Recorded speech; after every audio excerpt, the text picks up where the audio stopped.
Hello everyone, आज चाहिँ मैले चिसो मौसममा तातो दुध रोटी बनाउँदैछु। मैले चाहिँ यसरी गराउने गरेको छु। दुधलाई एउटा भाँडामा खनाएर त्यसमा चाहिँ 1 चम्चा आटामा थोरै पानी राखेर एउटा घोल तयार पार्छु। त्यो पनि त्यही दुधमा राखिदिन्छु। त्यसपछि मरिचको पाउडर अनि इलायची, त्यसपछि तेजपात पनि राखिदिन्छु अनि त्यसलाई एक साइडमा पाक्न छोड्दिन्छु।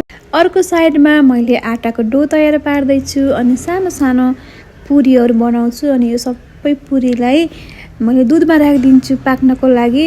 एकछिन चाहिँ टाइम लाग्छ चलाई पकाउने। त्यसमा मैले चिनी पनि राखेँ। सबैको आफ्नै तरिका हुन्छ कि यो खानेकुराहरू बनाउने हैन। सानैदेखि आमाले अब हजुरआमाले बनाएको देखेर सिक्ने हुन्छ नि त। म पनि यसरी सिकेँ हो सानैदेखि। अरू तरिकाले पनि बनाएको देखेको छु मैले। यो दुध रोटी चाहिँ म चाहिँ यसरी गराउने गरेको छु।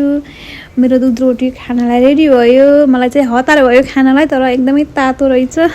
एकदमै मिठो पनि भएको छ है मेरो दुध रोटी। अब जाडो भएको थियो अनि तातो खाएँ, मिठो भयो। हजुरहरूले पनि ट्राई गर्नु होला।